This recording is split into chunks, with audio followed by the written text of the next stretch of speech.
Hello, good evening. Am I audible? Good evening, Abhilash. You are audible, sir. Good evening, Yeah, sir. You're audible, sir. thank you, thank you. Good evening, participant. Thank you very much for joining. We'll be starting soon.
Dr. Kalpesh, can you hear me? Yes, sir, we can hear. Welcome, welcome. Thanks. Yeah, I'm really sorry. There is some disturbance in my laptop. So I have taken my Mrs. laptop and just give me 2 Another, minutes. We'll start at 7:10. Okay. Just 2 minutes. I'm shifting the yeah, files. sure. Yeah, please, please. Thank you so much. Thank you.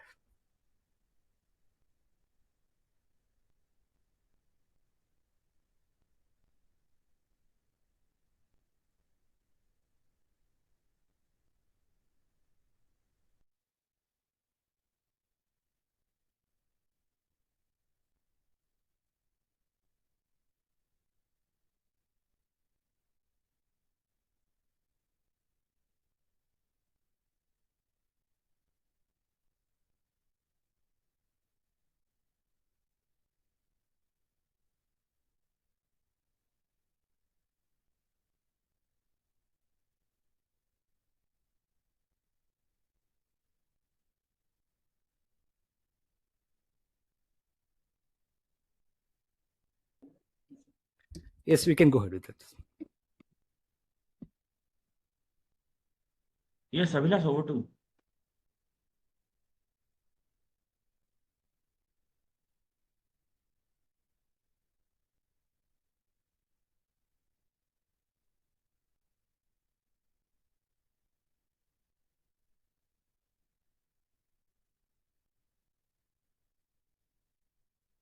Good evening, sir.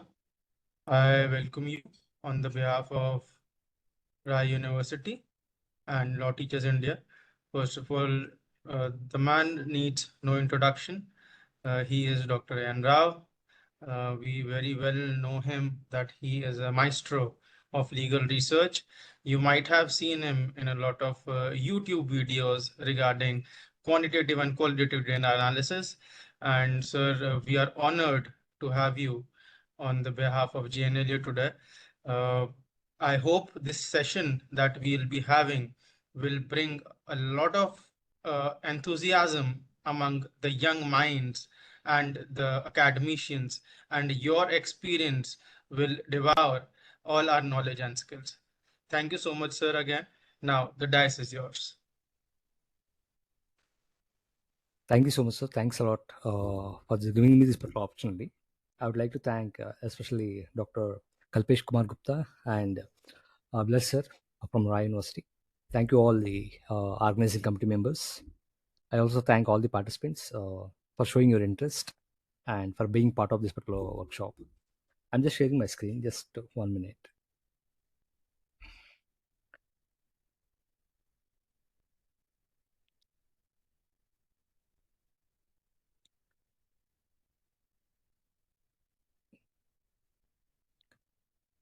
I hope my screen is visible.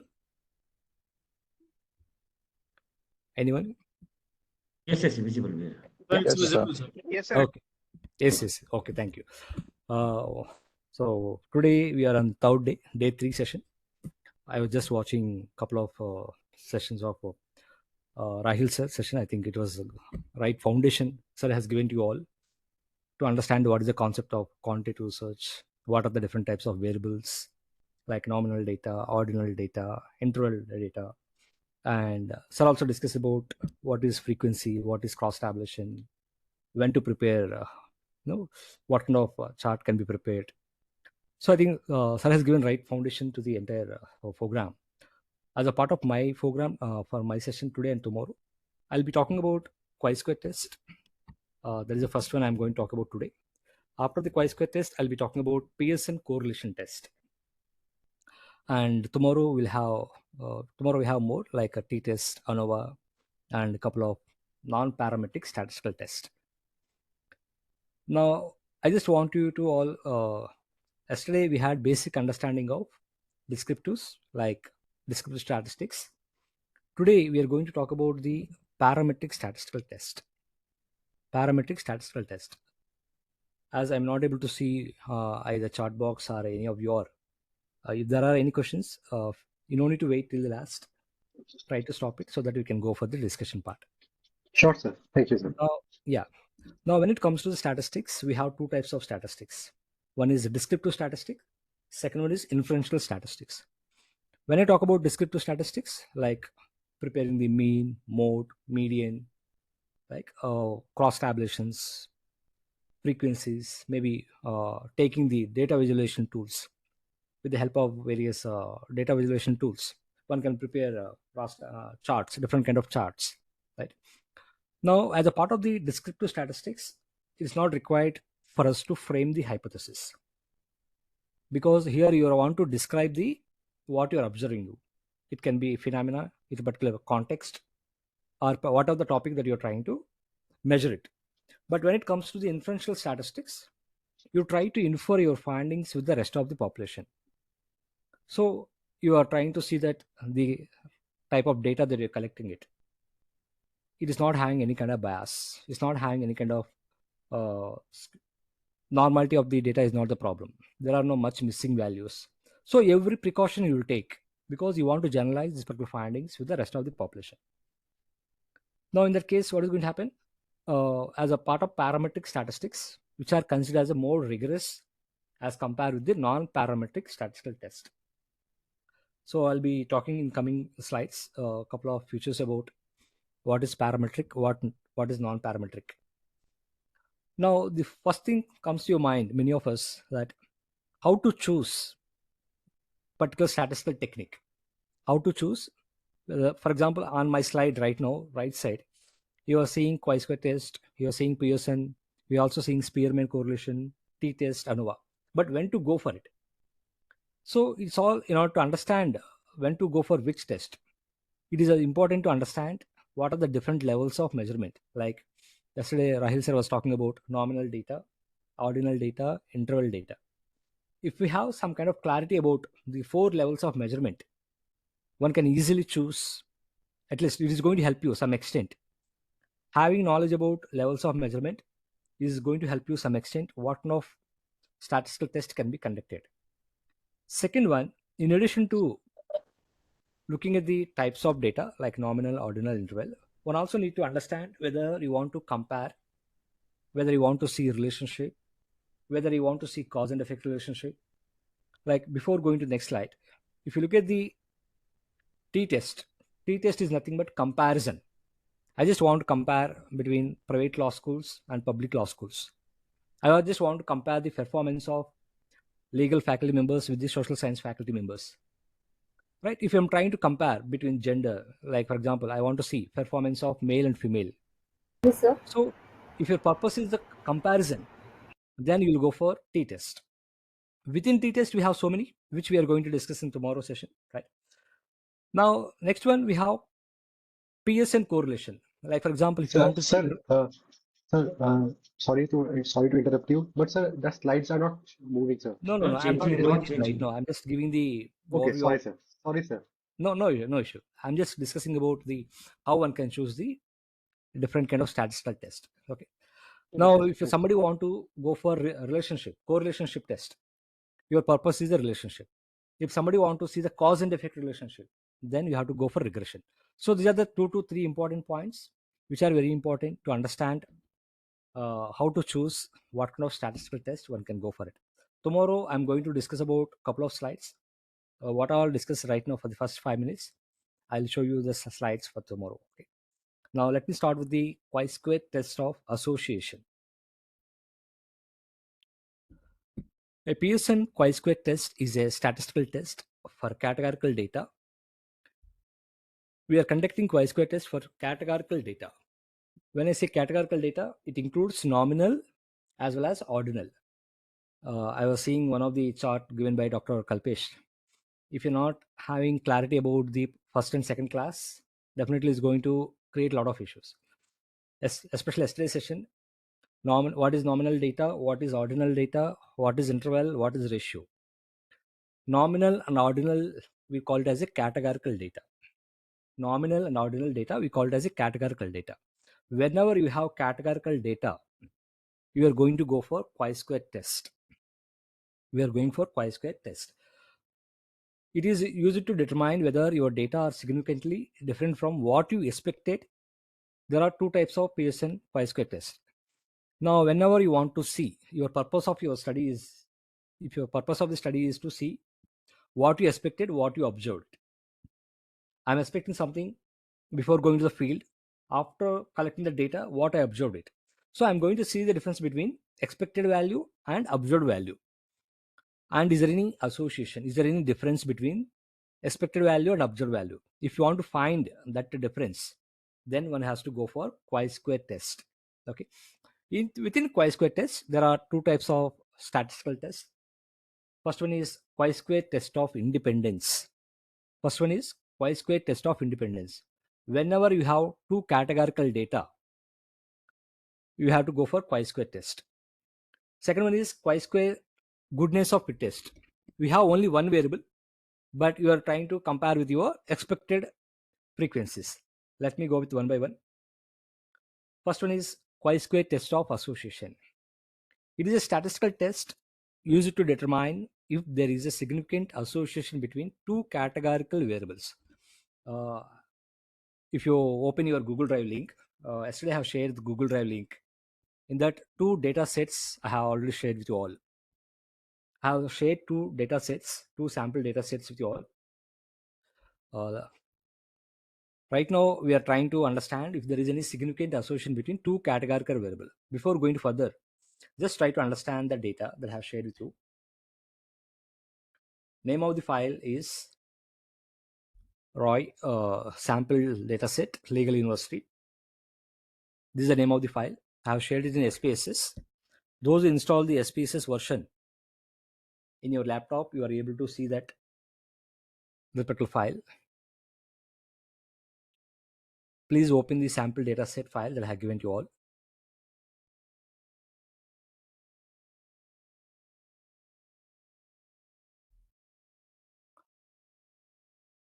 By the time it opens, I just want to say that for today and tomorrow, I just want to do legal research. Especially, I just want to understand some of the data sets, like how long did the trial last. I have got the data. I cooked the data before coming for the session. Means manipulated data. Okay. I have variables with reference to the trial length in number of days. Second variable, I have how many years was defendant sentenced. How many years were there in sentence, like a number of years was. Third question, what type of legal representation did the defender took it? Like we have public defender. Second one is private defender. Okay. How do you categorize the defendant's criminal history? So we have some ordinal data like 1 to 5.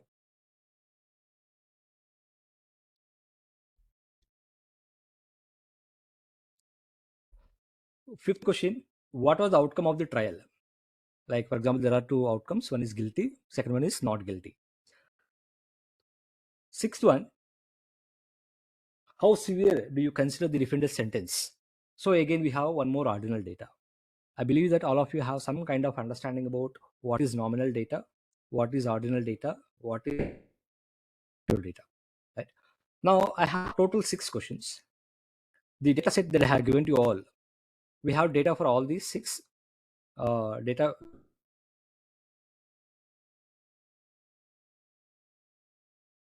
I just installed SPSS file software in my Mrs. problem.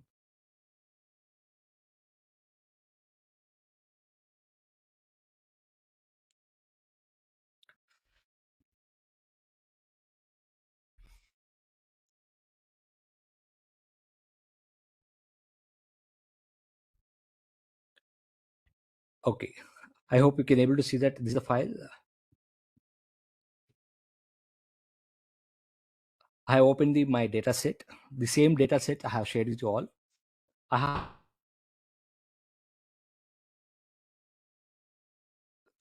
and we have data set like serial number, trial for each trial. Okay, second one, sentence, how many years they got that person. Sentence, number of years of sentence. Legal representation, we have 2 types of options. One is public, second one is private. As you can see that public defender, private lawyer, these are the 2 options we have it. If you come to the fourth one, trial outcome, we have two answers. We have coded as one for guilty, two for not guilty. Okay. Third one, we have criminal record. What record we have it? Like, for example, one, no prior criminal record. There was no any. This is the first time. Second one, minor offenses like 2 to 3 times or 4 times. Some prior offenses, multiple serial offenses, and last one, extensive criminal history. So these are the 5 records we have it about the criminal record point of view. Next one, we have 1 to 5. Again, this is again ranking ordinal data. We have it. We are talking about sentence severity based on the criminal record. What kind of severity of imprisonment sentence he got here? Okay, so these are the 5 options we have it. So just try to understand the data what we have it. Okay, now as a part of the chi-square test, we are going to conduct the chi-square test whenever you want to see association between two categorical variables. Categorical variable means it can be nominal, it can be ordinal. Now my question to all of you, looking at this particular data set, anyone can tell me what kind of data we have it? Ordinal, nominal. We have six questions. What is the first one? Is it nominal, ordinal, interval, ratio? Any one of you? Any responses? Anybody would like to try? How long did the trial last? Is it nominal data? Is it ordinal data or ratio data? Okay, it is second question. Somebody is responding. Okay, I think nobody is ready to respond. Now I'm just going with the two categorical. People are putting in the chat box responses. Ratio, Okay. scale data ratio. Participant, you can unmute and ask also. Respond. Yeah, it's better unmute because I'm sharing full screen. Yeah, sure. I won't be able to see the responses. It would be better if you can. Yeah, sure. Yeah, participant over to. Okay. Now, as a part of the chi-square test, we require two categorical variables. Now, look at our data set. What kind of categorical data we have it? We have trial outcome. One is guilty, second one is not guilty. This is one categorical data. Second one, we also have ordinal data, like 1 to 5 ranking, we have it. This also comes under categorical data. Second question, trial length days, it comes under quantitative data. Okay, we're asking directly how many days, this number, right? So it comes under ratio. Sentence years, it comes under ratio. Remaining, this is again categorical data, we have it. Okay, so we have two nominal data, two ordinal data, two ratio data, we have it. Okay, now, so we got the clarity. We have 4 options for conducting the chi-square test. One can use nominal, one can also use ordinal. In order to conduct the chi-square test, that is test of association, we require two categorical data, nominal as well as ordinal. So we have 4 options are available in the data set that I have given to you. Okay.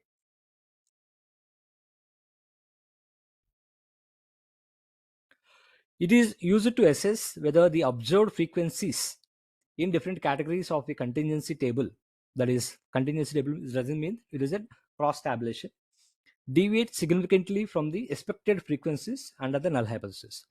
So what are the null hypotheses that you are going to frame? You are going to see the difference between expected frequency and observed frequency. And based on that particular observations, based on the results, you are going to decide whether are you going to what kind of conclusion that you're going to give it. For example, you might use the chi-square test to examine if there is any association between two variables like legal representation. As a part of our data set, we have one variable, legal representation, like public defender, private lawyer.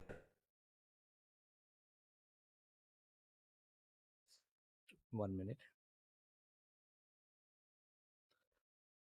We have total 50 respondents. Out of 50 people, how many people opted for public defender? How many people opted for private defender? Private lawyers. Okay. Second one, we are also going to see association with the trial outcomes, like guilty, not guilty. Okay. If that is the purpose of your research work, then when to use it? Whenever we have two categorical variables like gender, male, female, trial outcomes, race, educational qualifications. These are the some of the examples. And you want to see if the different distribution of one variable depends on the levels of the other variables. Now, conducting any test, we require to fulfill certain assumptions, whether it is parametric, whether it is non-parametric. First one is data type. You must have variables that must be nominal or ordinal. Second one, independence of observation. Means as a researcher, if I'm collecting data for one variable, I should only consult that particular variable. So my each variable is different. I have data for every variable. Okay. I have data for every variable in that case. I should not manipulate my data one variable to another variable. Sample size. If you want to conduct the chi-square test, minimum 50 sample size is required. In addition to that, the expected frequencies in each cell of the table should be 5 or more. I'm sure you might have seen the tables. Like, for example,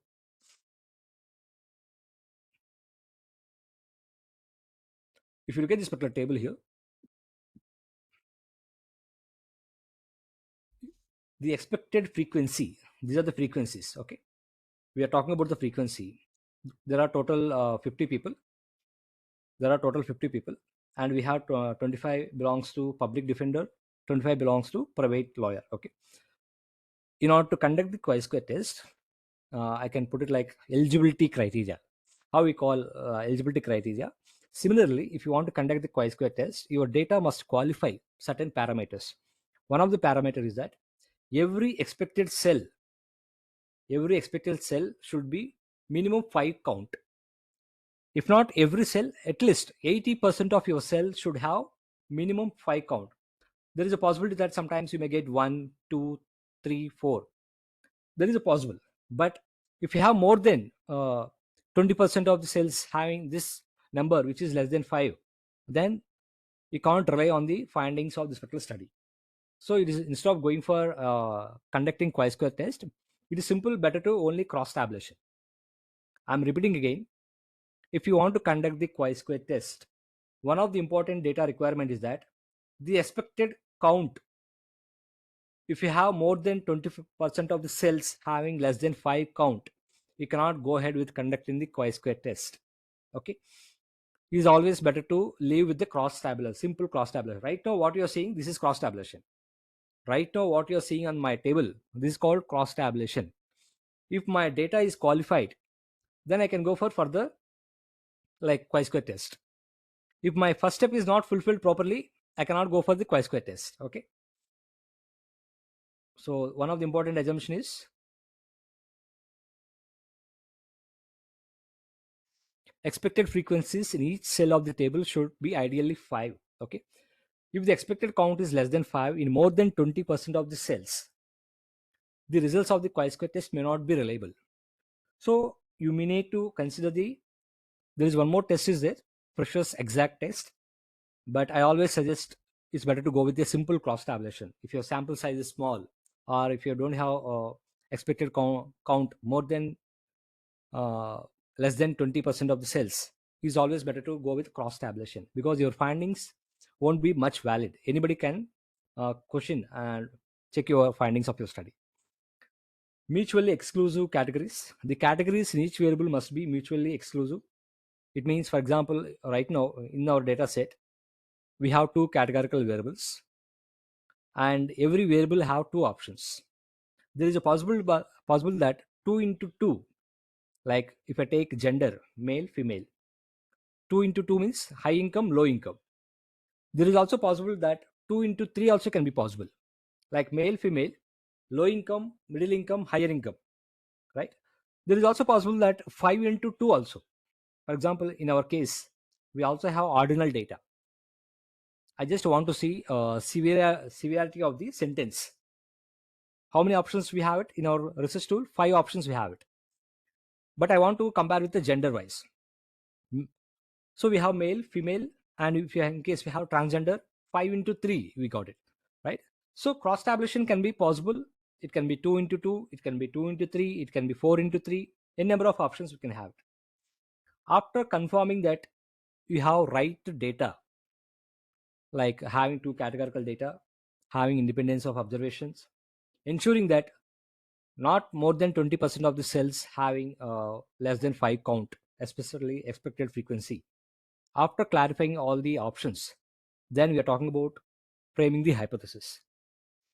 I believe some of you might have watched the session. Have shared one link how to frame the hypothesis, basic understanding of the statistical part in the Google Drive link with you all.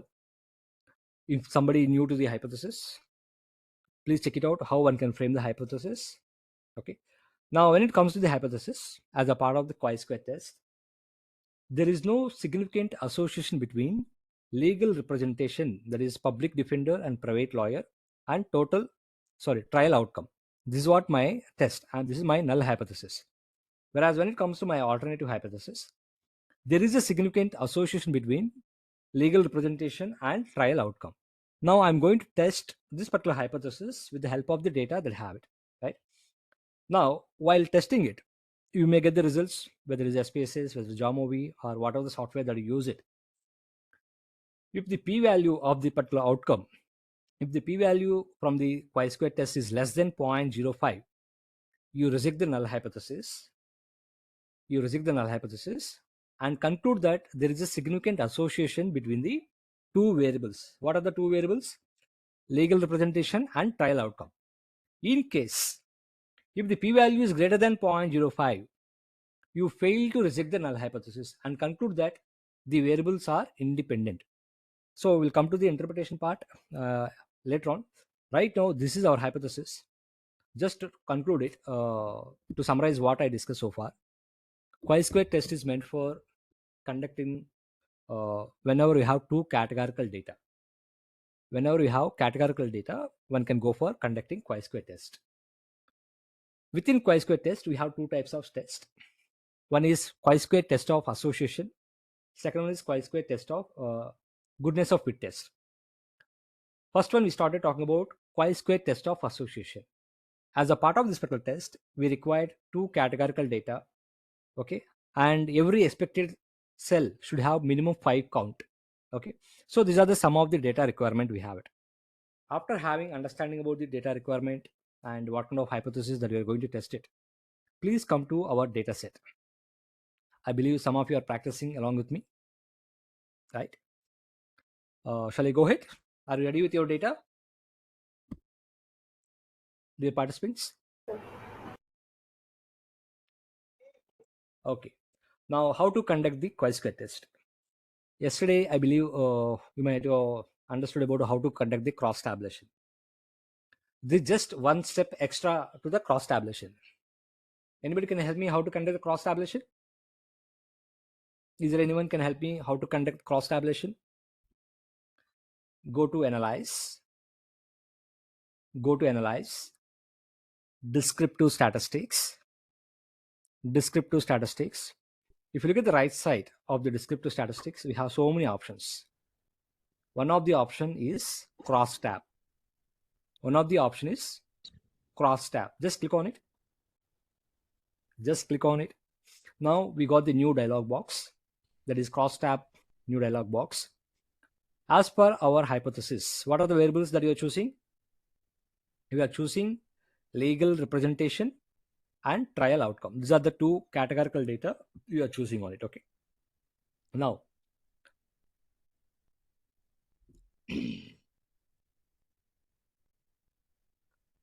so we have legal representation. I can choose either column wise or row wise. Trial outcome, I'm choosing it column wise. So I have chosen legal representation as a row wise. Randomly I've chosen, there's no any particular option, okay. Then column wise I have taken trial outcome. Now we don't need to go to exact. There is no requirement for going to exact. Next one, come to the statistics. Come to the statistics. Just click on chi-square. Just click on the chi-square. Next, click on the pi and Karmas value. I'll talk about it, what it is, when to interpret it, how to interpret it, what is the difference between pi value and Karmas value. I'll discuss about it. So after selecting the chi-square test, we have to select pi and Karmas value. Just click on continue.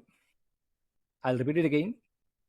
After selecting the variables that you want to conduct the chi-square test, just come to the statistics, select chi-square, select pi and Karmas value. Just click on continue. Come to the cells. Now here we have to see one of the assumptions that our expected values not less than 5 count. At least 20% of the if there are less than 20% is fine, but more than 20% of the cells have more than less than 5 count, then that is a problem. So I want to see whether my expected values are correctly there or not. Okay, next, by default is already there observed value. Then I have selected expected. Just continue. There is nothing to do here. And if you want to prepare the bar chart, you can select it. Okay, just click on OK. Just click on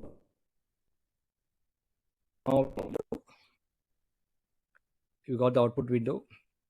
How many outputs we got it? First one is a case processing summary. It is basically giving what kind of data do we have it. Are there any missing values? As a part of our data set, we have 50 responses and we don't have any missing values. Okay. Second one, this is a cross tabulation. So we have conducted cross tabulation for 2 variables. One is legal representation, second one is trial outcome, and we got the result. Along with the observed count, we also got the expected count. And here, if you look at any cell, we don't have any cell with less than 5 count. If you look at here, so there is no any problem with our data. I didn't see any single cell having less than 5 count, 5 frequency. We have 12, 13, almost every, least one is 11 we have it. Okay, so there is no problem with the data that we have it. Now we can go for conducting the chi-square test. Now, how to interpret it? Just come to this particular slide. I know all of you have good language and good interpretation skills. That too, being a faculty and a researcher at a legal research point of view, more than you, nobody will have good interpretation skills, right? Yeah. This is the steps I explained here. I just brought small format, looking at the early PhD scholars. Those are at the stage of early career. I thought it will help some extent. Okay. Now, after looking at the data that we got it, output we got it, case processing summary is not required to explain as a part of your report, as a part of your research paper. The main part is cross tabulation. Now, one can easily analyze out of 50 respondents, how many people belongs to male category, how many people belongs to public defenders, how many people opted for the private lawyers. Secondly, you can also compare, as it is a cross tabulation, within the public defender, how many of them fell guilty, how many of them belongs to non-guilty. So I didn't bring you to step-by-step analysis part. I just brought overview of the analysis part. Like the cross tabulation reveals that trial outcomes for both public defender and private lawyers are relatively similar. Relative means there are differences, but it's not making much difference. Like 12-1, 12-13, 14-11. So we couldn't find much significant differences in the cross tabulation, in the distribution of the results. Further, you can also give the conclusion. The observed counts are very close to the expected counts. After analyzing the cross tabulation, you can also use some of the numbers also. I just give broad understanding of the table. After analyzing this particular table, second interpretation part, the observed counts are very close to the expected counts, indicating that the type of legal representation does not appear to significantly influence the trial outcomes in the data set. So we don't have much differences, whether it is expected, whether it is observed, whether it is a public defender, whether it is private lawyer. Okay. Now, but still there are a couple of slight differences are there. As a researcher, we want to know what are the differences, slight differences that we are seeing on it. Are they statistically significant different? Are they occurred by chance, by accidentally it happened it? Are they statistically significant differences? We have it. So in order to understand that, we are conducting the chi-square test. Now, if you look at the chi-square test results as a part of your output, we are going to look at the Pearson chi-square test. We are going to look at the Pearson chi-square test result. Our p-value is 0.321. Our p-value is 0.321. After framing the null hypothesis, I just mentioned that if our p-value is less than 0.05, it means there is a significant difference between the two variables that you opted for it. But in our case, our p-value is greater than 0.05. It is 0.321. It is greater than 0.05. It means what it indicates. Anyone? We do not, may I, sir? Yes, madam, please. We do not reject the null hypothesis. Yeah, we not reject the null hypothesis, and there is no association between the two variables that we have selected it, right? In case if our p-value less than 0.05, we are going to say that there is a significant association between the two categorical variables that we have selected it. Okay. Now, as a part of the chi-square test, there are so many results are there, but we have to see only two important results. One is Pearson chi-square value, that is 0.321. In case if your sample size is small, less than 50, or if your sample size, your expected count is more than 20%, your cells having less than 5 count, in that case we have to go for Fisher's exact test. I'm repeating again, as a part of our hypothesis or data requirement, I just told you that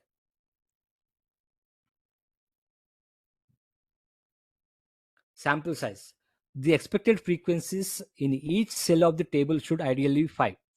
Imagine that we have so many cells and most of the cells have less than 5 count. That is more than 20% of the cells having less than 5 count. In that case, we have to go for Fisher's exact test instead of Pearson chi-square test. Okay. So this is an alternative test. One can use it as a part of chi-square test of association. Now, how to interpret it? The Pearson chi-square statistic was 0.321 with 1 degree of freedom, and it indicates that our p-value is greater than 0.05. Our significant value greater than 0.05. This is a significant value, 0.751. Sorry, 0.751 is the p-value, which is greater than 0.05. So in that case, we are not able to reject the null hypothesis. It means there is no association between both the variables that have selected it. Since p-value is greater than 0.05, we fail to reject the null hypothesis. This indicates that there is no significant association between the type of legal representation and the trial outcome we have. Okay. Second part, another important outcome we got it, pi and karma's value. This is the value pi and karma's value, we got the result. Let me show you the data set.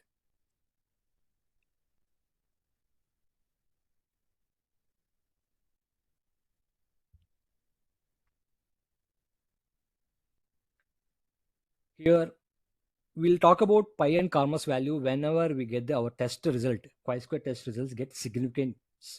But in our current data set, our test results are not significant. We don't need to talk about the pi and karma's value. But it's better to have some kind of understanding about what is pi, what is karma's value, right? Now, right now our data is not significantly, there's no significant difference. Imagine that there is a significant difference. Pi and karma's value is going to help us understand how much effect we have it. Okay, there is a significant difference between two variables. Instead of simply saying that there is a significant difference, I just want to know whether it is 30% effect, 50% effect, or 80% effect. Okay. In that case, pi and karma's value is going to support us. Let's take, for example, whenever we have 2 into 2 table, like a gender, male, female, or low income, high income. In that case, we are going to take the values of the pi value. Whenever we have 2 into 3 or 3 into 2, I think Avani madam also is here. Yesterday I was talking something, just there a small correction. Even if you have 5 into 2 or 5 into 3 or 2 into 5, also one can able to go ahead with conducting chi-square test. The point is that if you have 2 into 2 table, just like our data, in our data we have 2 into 2, right? Like guilty, not guilty, public defender and private lawyer. We have 2 into 2, right? Imagine here we have 2 into 2, two options we have it. But in case if you have 2 into 3 or 3 into 4, so it depends on the variables you have in your cross tabulation. Based on that, one can able to choose whether you have to go for pi value or Karmas value. I hope it is clear. Now, first point, it is clear. If you are having 2 into 2, we will go for pi.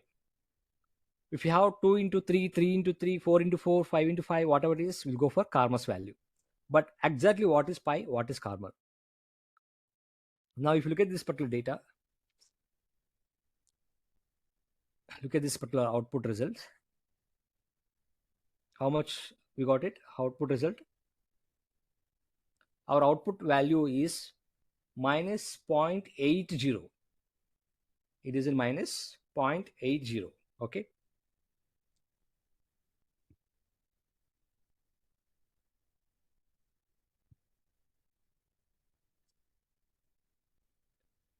Right now, our test result not significant. If in case, imagine that if it was significant and you got the value 0.8, it means a lost effect size. If you got 0.3 to between 0.3 and 0.5, you got a medium size. If you got 0.1, it is called small effect size. We are not only talking about statistical difference. With the help of the chi-square test, we are also able to tell how much effect we have it. Instead of simply saying that there is a statistical significant difference between these two variables, how much effect? We are going to convert this particular small 0.1 is called medium effect, like 10%, 0.3 30%, 0.5 50%, right? You are able to say that how much effect size we have it as a part of your research findings of your study. Okay. Before going to the next, I just want to know, are there any questions? Is it clear, everyone? Yes, sir. Sir, only one. Yeah, please. Expected and observed. Mm-hmm. Uh, how do I know? Means whatever data I have collected, that is the expected frequencies, and what I get as a result of. Whatever you collected data, that is observed. Okay. Sir. Okay. And with the help of the system, you're taking the expected frequencies. Yeah. Okay. Sir. Okay. As a part of the chi-square test of association, we are only comparing one of the data requirement, looking at frequency having more than 5 count or not. Okay. But we have one more test, which I'm going to conduct after 5 minutes. There, expected frequency plays more important. Okay. I'll explain further. Yeah. Any other question, madam? Vaishali ma'am? No, sir, not now. Okay. Okay. Yeah. Sir, I have a question. Yeah, If I please. have done chi-square test and there is a very significant relationship between the variables, do I always need to calculate the Cramer's V value or other value, or I can just Yes. do away with it? Yes. If there is a significant association, then you have to calculate pi and karma's value. But you have to take whether you are going for pi or karma. That will depends on the number of The table variables that you size. have it. Okay. Okay. And what if, sir, I'm just calculating the frequencies and converting them into percentage for the variables? Okay. There is a frequency table. So do I always need to add expected value and observed value also in that table? No. I'm not for frequencies expected is not at all required. Okay. You are talking about chi-square test table or general frequency.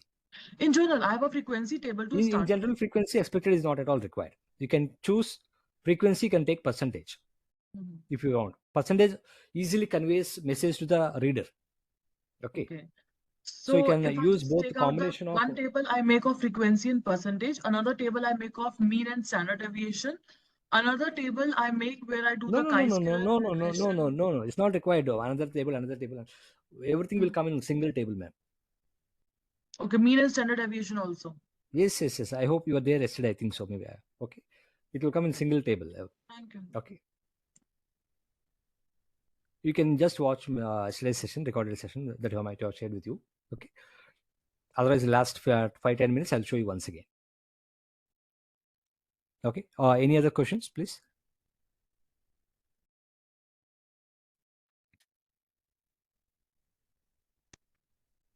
Any more questions? Shall we go ahead? Yes, sir. Yeah. Okay.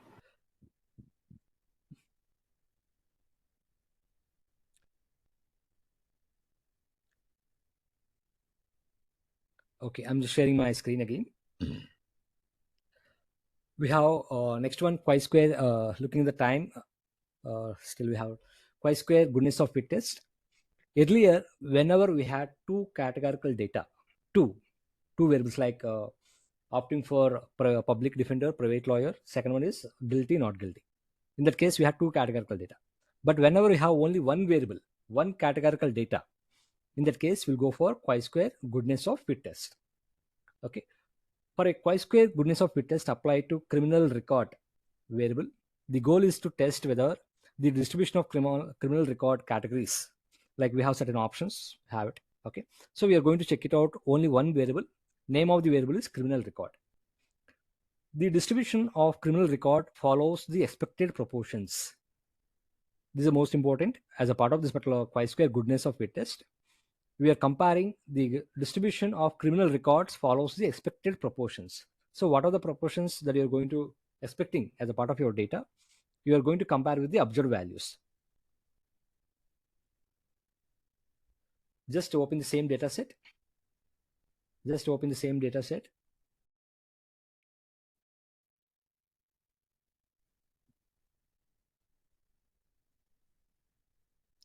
I'm just facing difficulty because this is not my laptop. I hope you'll understand. Yeah. Now coming to the criminal record, just look at the data. We have it. We have 5.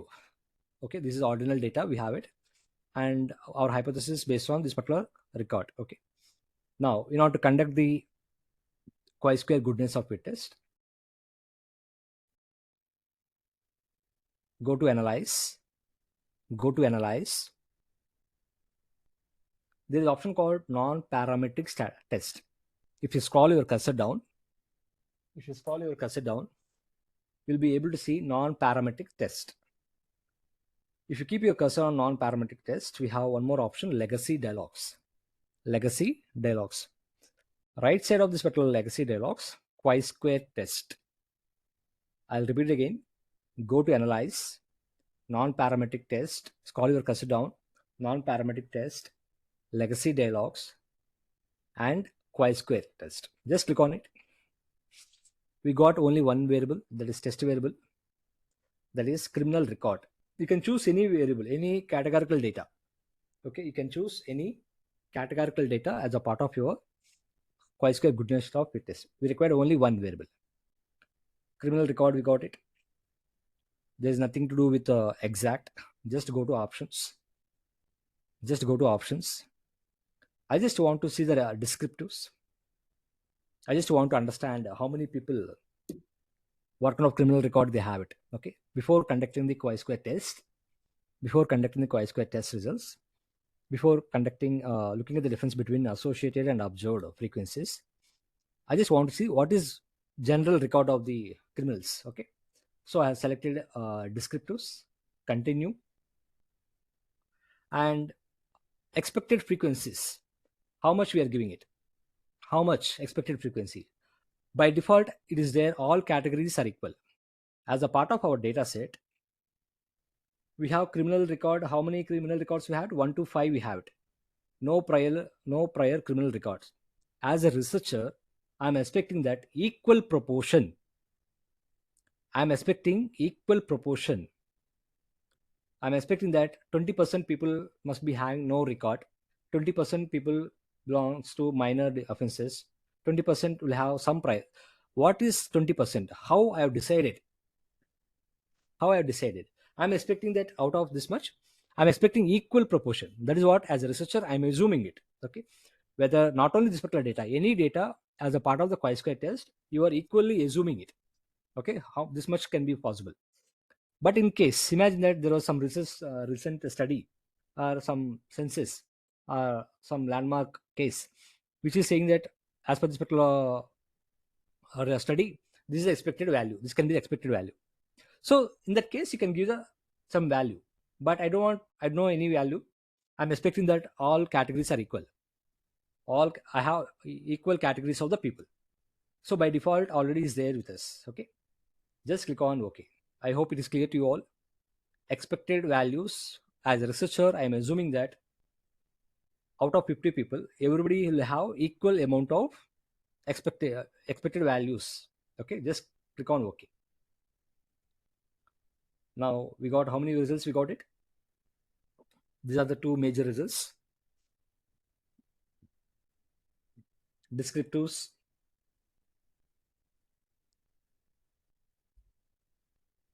as it is ordinal data, we have ordinal data as a part of this particular data, which is ordinal, like it's ordinal data.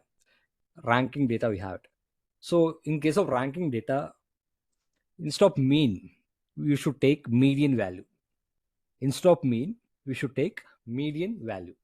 So let me go back, analyze, non-parametric test, legacy dialogues, chi-square test. As a part of the options, I'll also select quartiles. It is going to keep 25% quartile, 50% quartile, or it divides the data into quartile wise. Okay. And we are going to identify the mid value.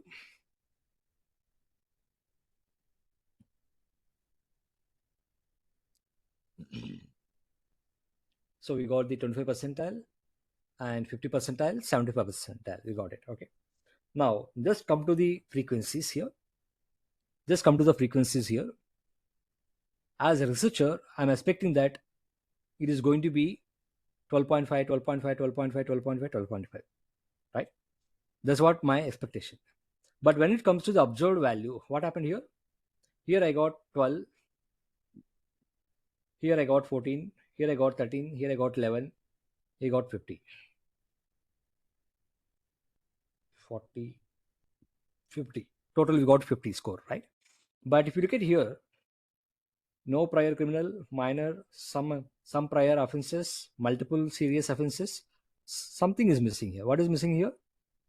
External criminal history means in our data set, nobody belongs to fifth category. Okay, we don't have any respondent who has committed, who is having extreme criminal history, okay, violent history, right? Now we have only 4 categories, and we are going to see first what is the difference between expected and observed, and we are going to look at the residual values, how to interpret the data. How to interpret the data? It is very simple. As you can see that here expected value is 12.5, observed is 12. So there is a minus 0.25. Second one, 14, it is expected 12, but actual observed is minor offenses are more people as compared to any other category. We have people, those who committed minor offenses are more, like 2 or 3 offenses. Next one, we have some prior offenses, like more than minor, we have it. Least one belongs to multiple serious offenses. Okay.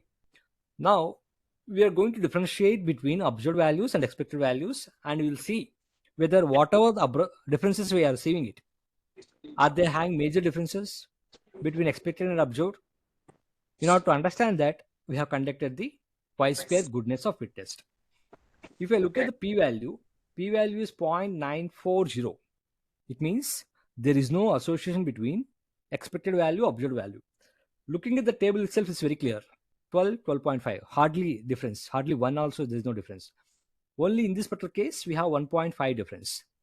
So whatever the differences that we are seeing, they are not having major differences between observed value and expected value. Okay, this is all about how one can conduct chi-square goodness of fit test. Is it clear? Shall we go ahead? Last one. Yes, sir. If there are no questions, I'll go ahead. Shall I go ahead?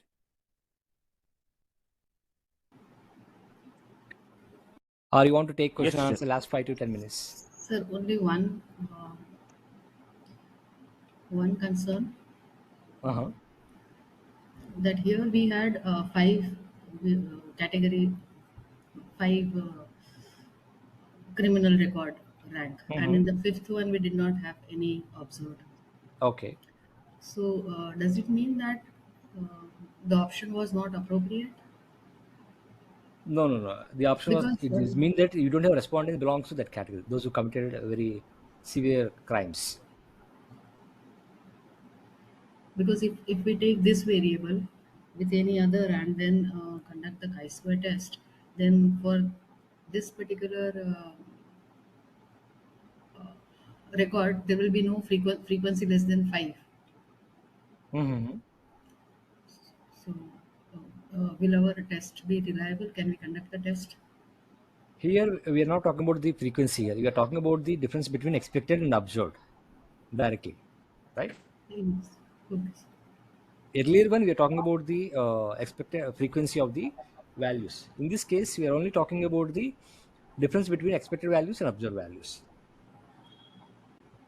Okay, sir. Okay. Okay. Yeah. Okay. Let me go with the next part.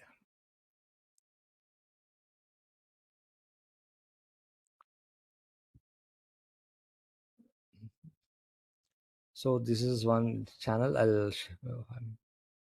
Next one. Stop sharing.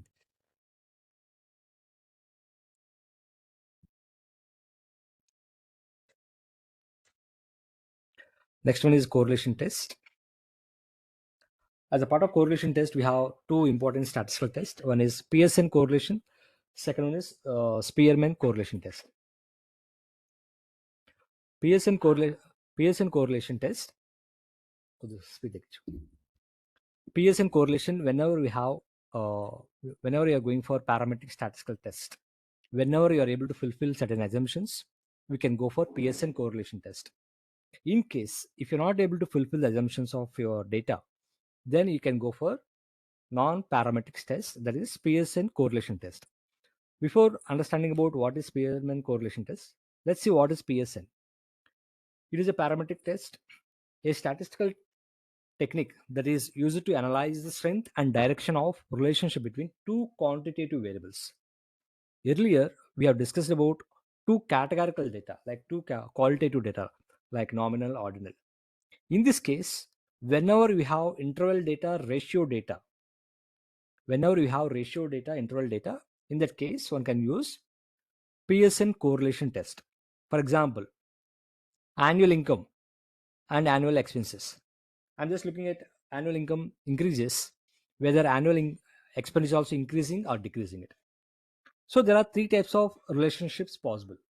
One is positive correlation, that is your annual income increases, your annual expense is also increasing it. That is called positive linear relationship.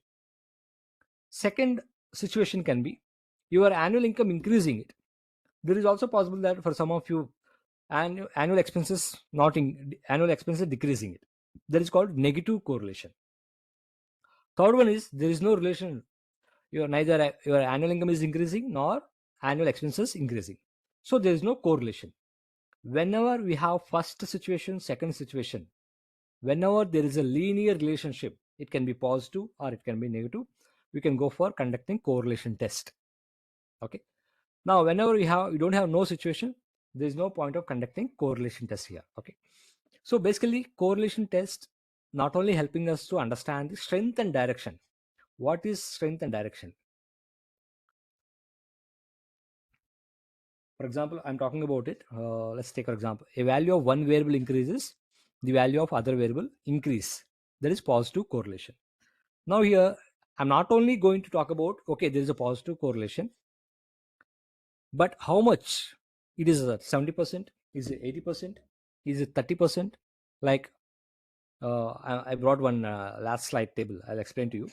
Like negligible correlation test, medium correlation, medium positive correlation, negative positive correlation. There are different values we have.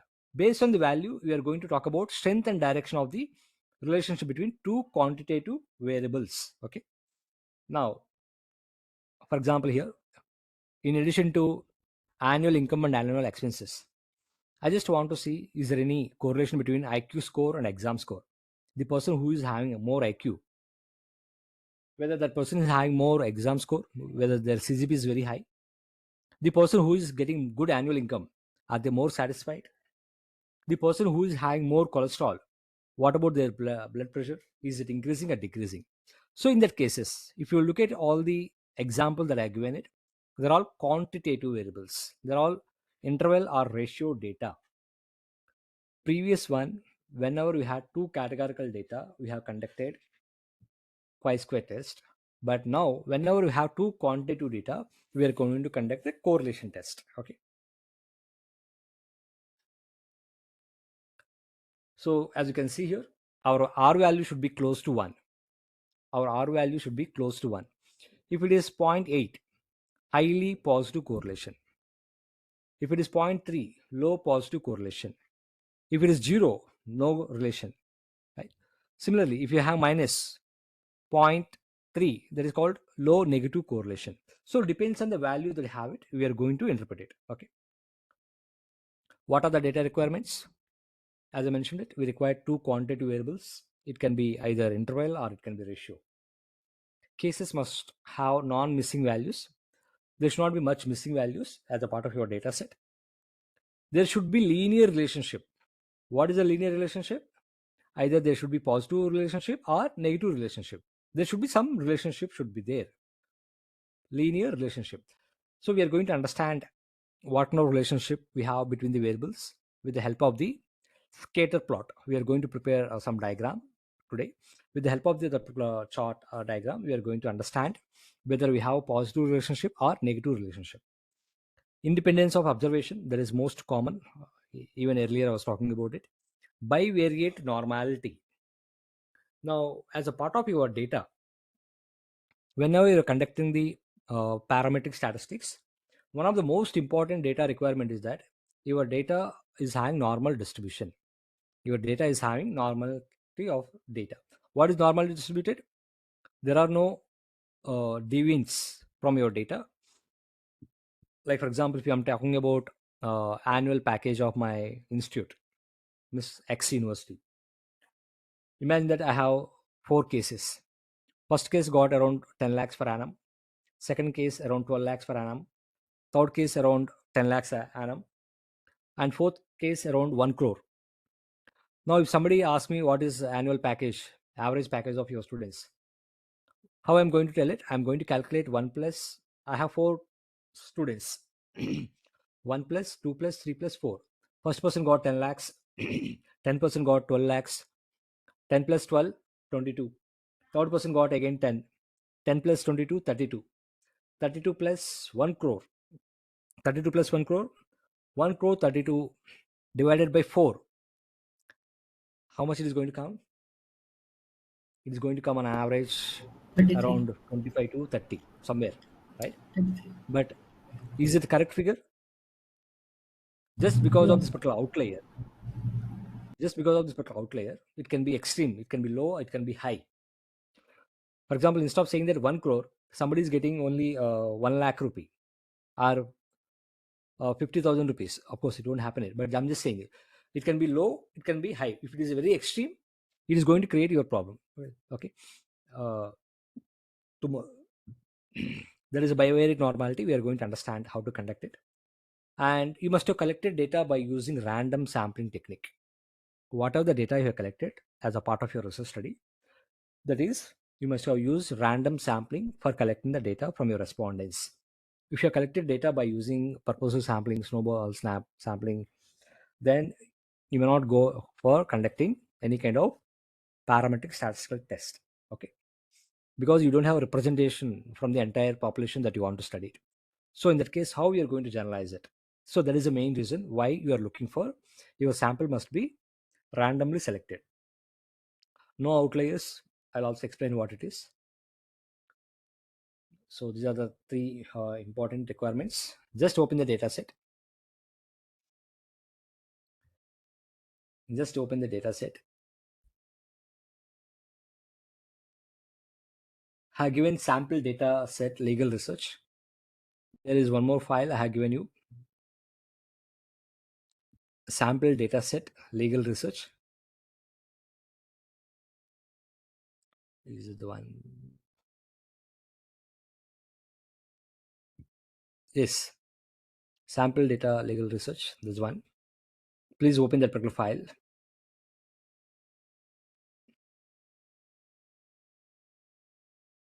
We are going to same data sets again also tomorrow. Please open the second data set. Sample data set legal research. That is the name of the file.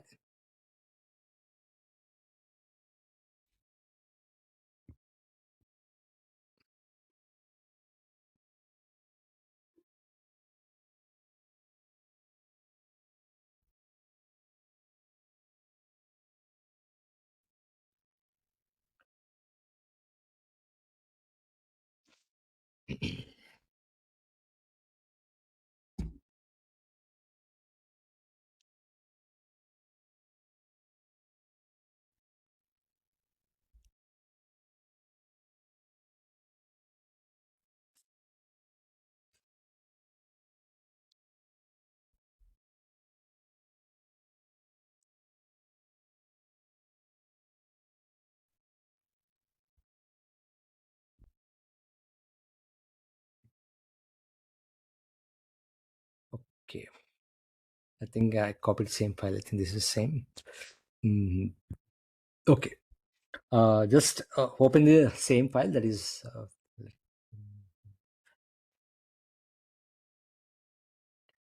just as I was transferring data from my laptop to my Mrs. file. There's some issue. Day 5.1.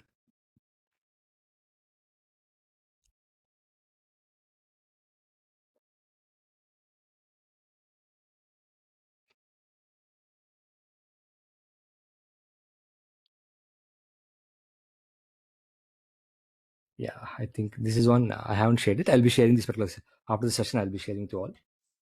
Now here, I just want to see two important variables. I just want to see two important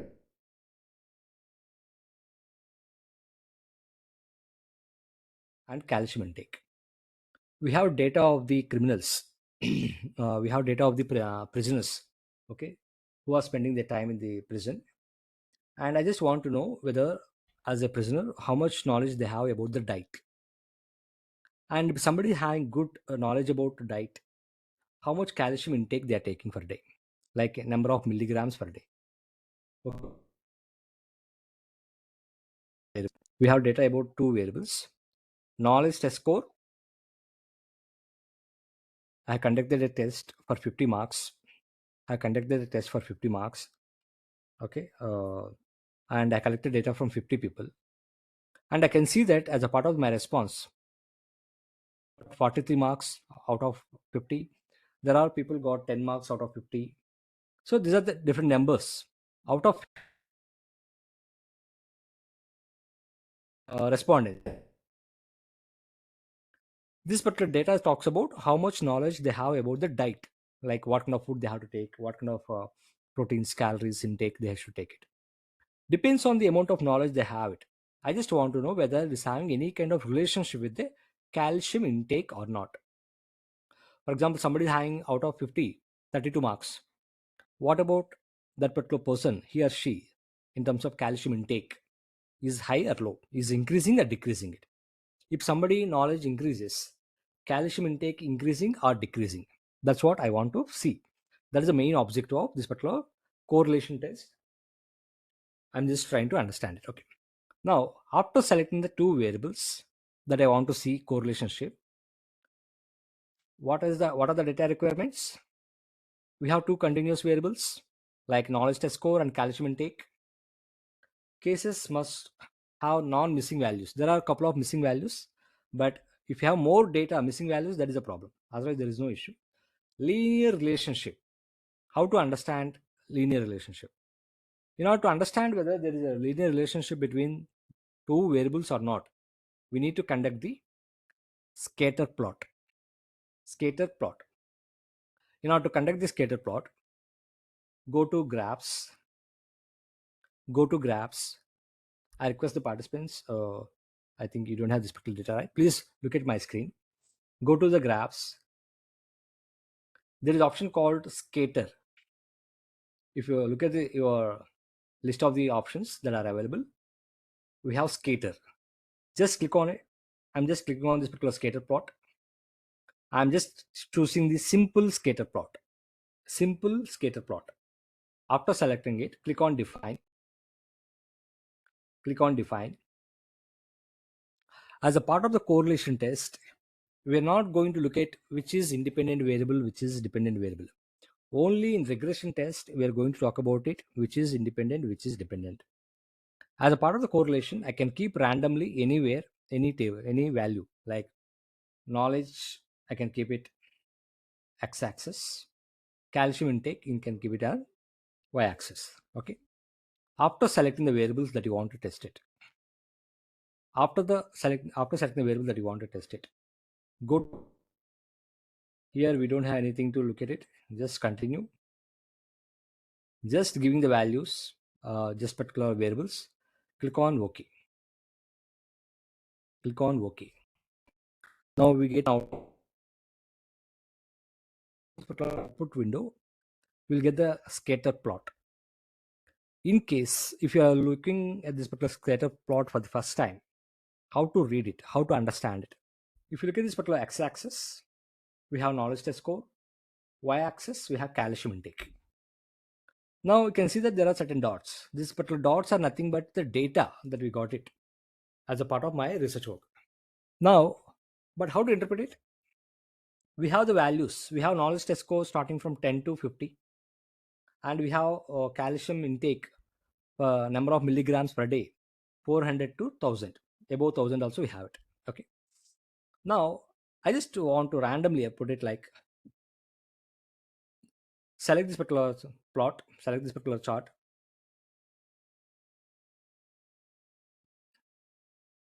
Just double click on it after selecting it. I'll repeat it again. I selected this particular, I kept my cursor on this particular plot. Just double click on it. Chart editor window, open it. Now here we have certain options. Interpolation line we have.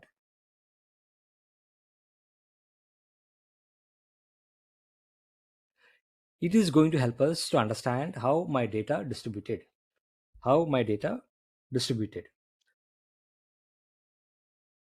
As you can see that I was opted for interpolation line. This is a diagonal line. It's starting from 0 to 50. Similarly, starting from 0 milligrams to 1200 milligrams, right? If one variable increases, other variable increasing or decreasing. Just simple understanding. The person who got 30 marks, 30 to 50 marks, like for example, this particular row, entire row, nobody's taking less than 600 milligrams intake, except this particular candidate. This particular candidate got maybe result around 38, 39 marks, but his calcium intake is less than 500. But if you look at this particular part, almost on average from 35 to 50, nobody is taking less than 800 milligrams per day. There is no any data. Those are having more than 35 marks, except this particular point.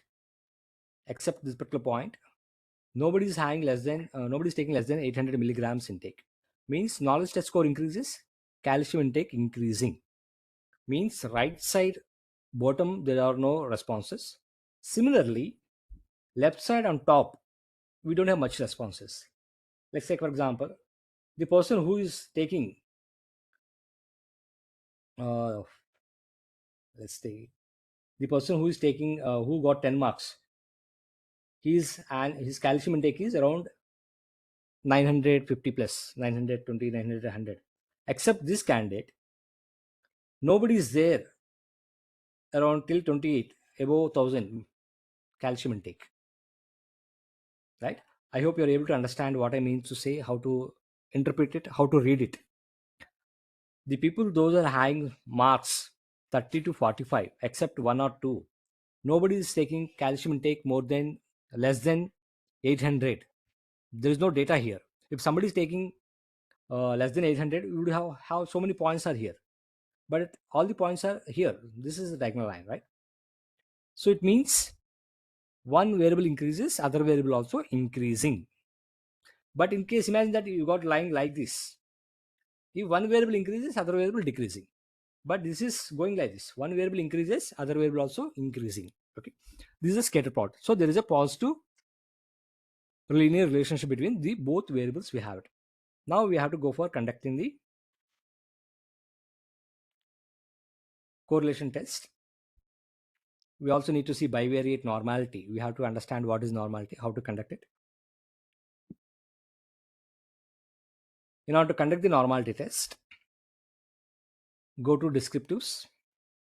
Go to descriptives.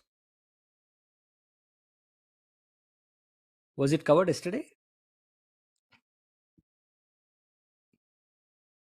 We have No, got sir. this is No. issue. Okay, no issue. So we have descriptive statistics, normality analysis. I think this is go to descriptive statistics, go to explore. Go to explore. I'm repeating again. Go to analyze, descriptive statistics, explore. Actually, first time I saw normality analysis. I'm using version 27, but I just installed my wife's system version 30. All of you those installed, you might be using version 30. Normality is a new addition added here, but otherwise we have to go with the explore. Descriptive statistics, explore. If you click on the explore, you'll get this particular window. You'll get this particular window. Now, in order to conduct the normality test, we should have only quantitative variables. We cannot conduct normality test for ordinal data, nominal data. I'm repeating again. Point number one, we are going to conduct normality test only for whenever you are going for parametric statistical test. Point number two, we'll go for normality test only for quantitative. It can be interval data, it can be ratio data. We cannot go ahead for conducting categorical or ordinal data. For ordinal nominal data, normality test, it won't apply. Okay. Now, as a part of our test, we have knowledge test score and calcium intake. Knowledge test score and calcium intake. So these are the two variables. We are going to test it whether there is normally our data distributed normally or not. Go to statistics. We are looking at the descriptors. Let's see the outliers. Are there any outliers? Go to plots. I just want to see with the help of the statistics plus histogram. I want to see whether my data distributed normally or not with the help of the data as well as plot. So I selected histogram. Then I also selected normality plots with the test. Okay. Continue. Go to options. Continue. Just click on OK. Just click on OK.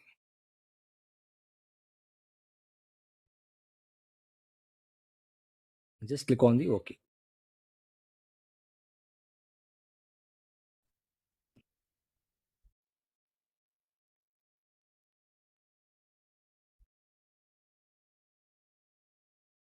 What happened is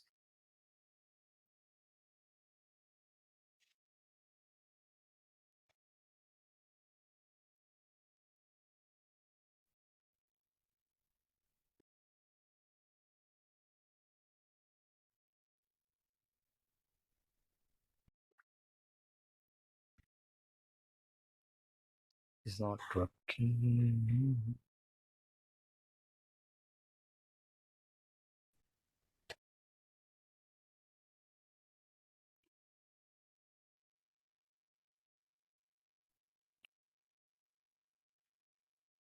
Let me try again. There is some problem with the system. Descriptive statistics, explore. We already selected. Statistics we have selected. Outliers we have selected. Plots we have selected. And we have selected both. Okay.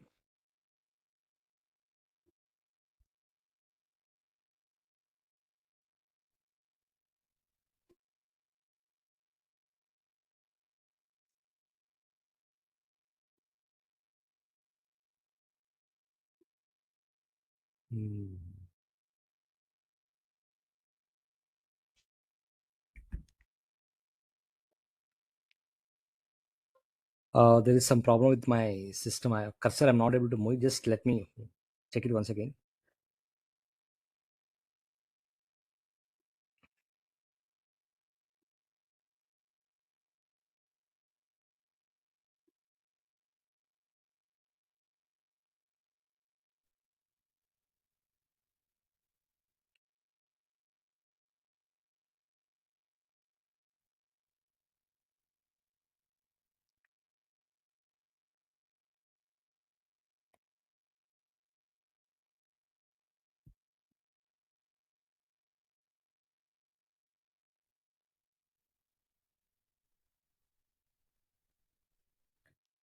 I just closed the entire sheet and just opening again. Same data set.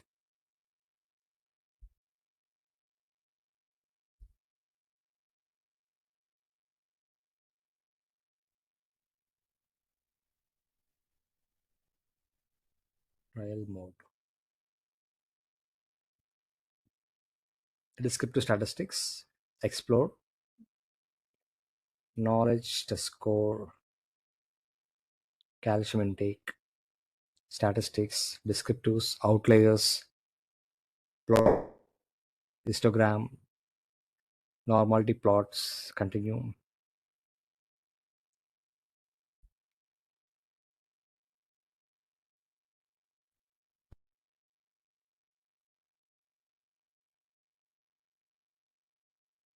Yeah, we got the results. Now we got the descriptive statistics. Now with the normality, but both the variables we are looking at it. As a part of nest of normality, we have two important values. One is Perio-Wilkie test. Second one, Kolmogorov-Smirnov test. Now, when you look at this particular two values, which one you have to go for it? I'll refer to important references. If you have sample size is less than 50, we have to go for Perio-Wilkie test. But also have seen similar amount of work where people say that your sample size is less than 2000. If your sample size is less than 2000, we have to go for Perio-Wilkie test. Okay. If your sample size is very huge, more than 2000, we have to go for Kolmogorov test. Okay. Now, generally, there are two debates. One is if your sample size is less than 50, you can go for Perio-Wilkie test. If your sample size is greater than 50, you have to go for Kolmogorov. But same amount of respondents, scholars always repeat that if your sample size is less than 2000, blindly you can go with Perio-Wilkie test. Okay. Now, how to understand it? In order to check whether our data distributed normally or not, our p-value should be greater than 0.05. As a part of testing of normality, our p-value should be greater than 0.05. If our value is greater than 0.05, it indicates that our data distributed normally. In case if our data comes less than 0.05, it means our data is not distributed normally. Let's take, for example, we have two variables. One is knowledge test score. Second one is calcium intake. If you look at the knowledge test score value, p-value, it is 0.123, means it is greater than 0.05. Whatever the data that we have it as a part of knowledge test score, our data distributed normally. Whereas when it comes to the calcium intake, 0.02, it means it's less than 0.05. Our data is not distributed normally.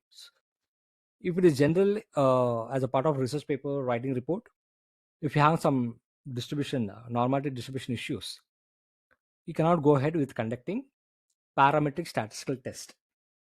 But if your sample size is big, like more than 380, more than 500, 600, even if your data is not distributed normally, you can go ahead with conducting parametric statistical test. I'm repeating again. In the current data set, we have only 50 responses. Our sample size is small. We cannot conduct correlation test. But whenever we have sample size 500, 350, 380, 600, even if that data is not distributed normally, still you can go for conducting parametric test because your sample size is big. There won't be any issue. Okay. Now, in order to understand whether my data distributed normally or not, in addition to the statistical test, we also have histogram. You can see that bell-shaped curve.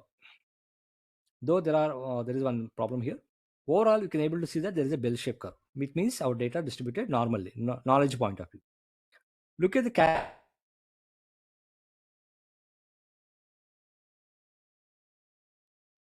calcium intake. It is not bell-shaped curve. Here is a problem, here is a problem, and moreover, starting very high, low. So that is why it's showing the same. Either you can use graph or you can use normality test. Okay. Either you can use histogram or you can use the statistical test. Okay. If you have more number of variables, it's better to use only one, that is statistical test. But if you want to fill the number of pages, you can, along with the data, you can also use the histogram. We also have normal QQ plot. This is a diagonal line. Our data is supposed to be like this particular dark line. But how got the data? You can see that there are some data not on the same line. They are deviant. But when it comes to knowledge point of view, there is no problem with the normality distribution of the data. But when it comes to the calcium intake, we can see that there are some data which are more deviant as compared with the knowledge test score. So there are so many options are available to talk about normality distribution of the data. But you can take either test of normality figure, Sprague-Wilkie test, or histogram. You can also take the normal QQ plot figures. Okay. So choice is, there are more number of choices, but one is enough. One is enough to talk about whether your data distributed normally or not. Okay. Now, after looking at the normality distribution of the data, we are going to conduct the correlation test. In order to conduct the correlation test, go to correlate, analyze, correlate. There is option called bivariate. There is option called bivariate. Just click on. After getting the new window, bivariate correlation, our variables are knowledge test score and calcium intake. So I have selected all both the variables. Go to options. I want to see mean and standard deviation. Okay, continue. Go to confidence interval. I want to see the confidence interval 95%. Continue. Please look at this particular window. If my data distributed normally, if I have linear relationship, I can go with PSN correlation test. That is parametric statistical test. In case if my data is not distributed normally and I don't have linear relationship, then I can go with Spearman correlation test. Spearman correlation is a non-parametric statistical test. Okay. Right now, first I'll conduct PSN, then I'll go with the Spearman correlation test. Okay. So by default, PSN correlation is already selected.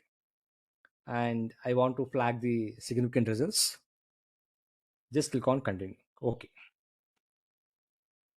So we got the results here.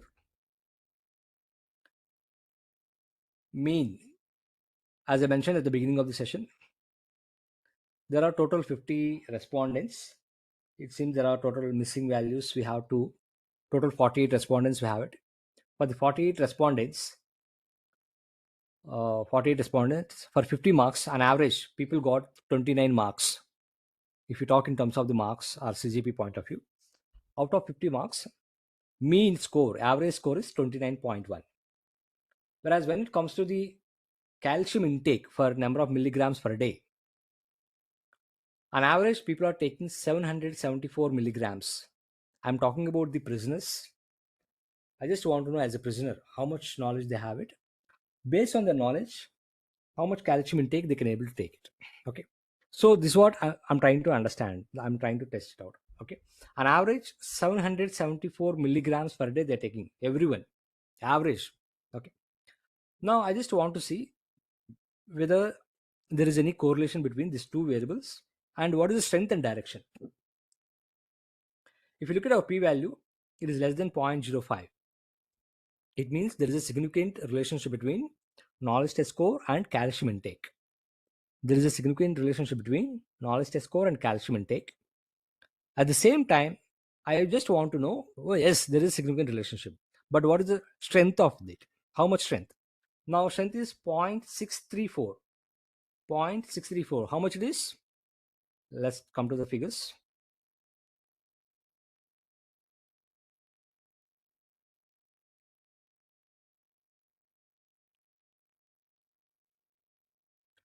Please look at this particular table here. 0.63 we got it. Okay. Where is 0.63? It is coming between 0.5 to 0.72. So moderate positive correlation. In case, imagine that you got minus 0.63. In that case, moderate negative correlation. So depends on the plus and minus, your interpretation will change. Depends on the plus and minus symbols, your interpretation will change. If somebody is getting, for example, if you got the output 0.70, it means high positive correlation. If it is above 9, very high positive correlation. If it is a minus, very high negative correlation. Now, just come to the output again.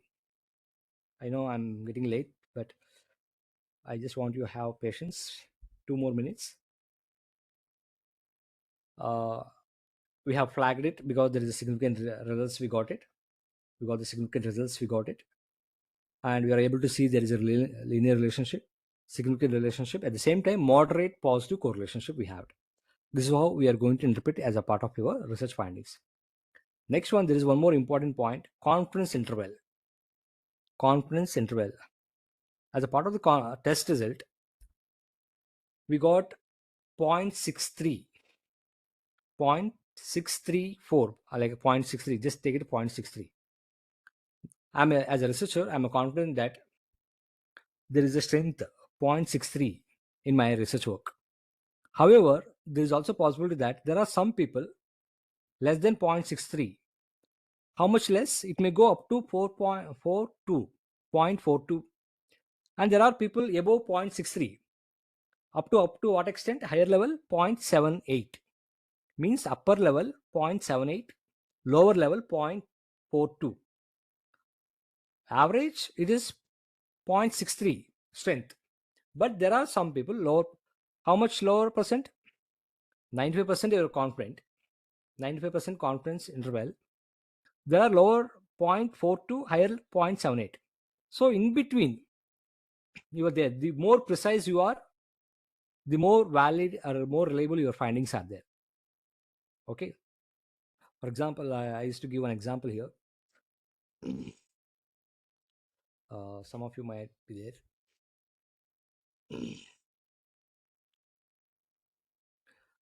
This is Virendra Sehwag. Next one we have Virat Kohli. Virendra Sehwag can score 10 to 300 or even 400 also he can score. Okay. Virat Kohli 50 to 700 or even double century also can make it. Let me on average, looking at the consistency. Now, if you look at the difference between this first level, either he can score 10, he can score 100, he can score 200, he can score 300, he can score 400, but we don't know what it is. Minimum 10, maximum 300. But whereas when it comes to Virat Kohli, minimum 50 on average you can expect at least 90% you can expect, 50 to 100 you can expect it. Now the difference between 50 to 100, how much? 50 only. The difference between 50 to 100, only 50. But the difference between 10 to 400, how much? 390.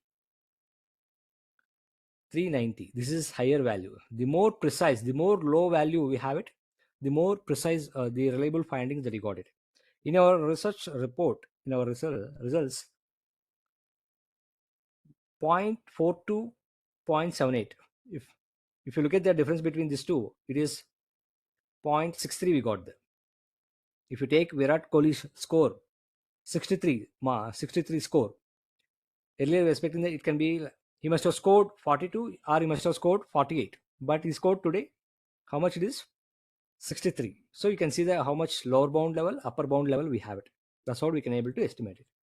Now one more last 5 more minutes I'll take it. As a part of the correlation test, we also have Spearman correlation test. Just the same as it is, nothing to change. Only thing is, instead of selecting Pearson, we are going to select Spearman correlation test. I'm repeating again. If your data is not distributed normally, we'll go for Spearman correlation. If your data is not having linear relationship, we'll go for Spearman correlation. Instead of selecting Pearson, I have selected Pearson. Rest everything as it is, just click on OK. Just click on OK. You can see that we got the test results significant and there is a positive correlation, that is 0.66. 0.66 means moderate positive correlation we have it. So this is what for today's session about chi-square test and Pearson correlation and Spearman correlation. As a part of the chi-square test, I covered test of goodness of fit test, chi-square test of goodness of fit as well today.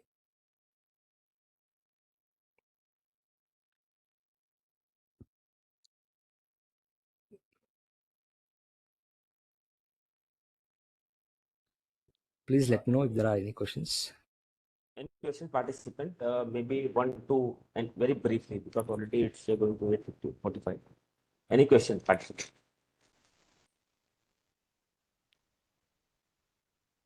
I hope you are able to unmute yourself. Are there any questions in chat box? Yes, Vaisali, over to you.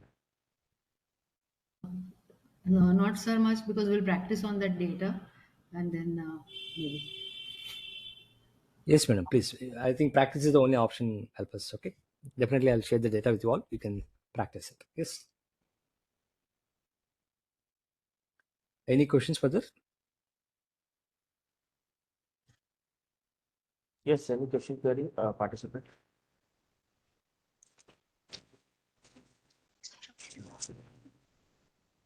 Question, query. Over to Abhilash.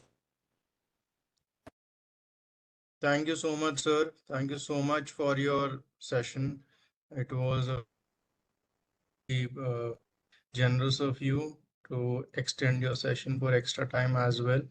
I think that we have learned a lot today, and tomorrow is going to be something very new and very fresh for us. And your recording of the session shall be shared with our participants so they can have a review and revise for the tomorrow session. I must tell everyone that tomorrow session shall also be held and taken by Dr. N Rao. And the same time, we'll be here meeting him tomorrow. Thank you so much, sir. Have a nice day. Thank you, sir. Thank you so much for this opportunity. See you all, everyone. Thank you so much. Thank you. Okay.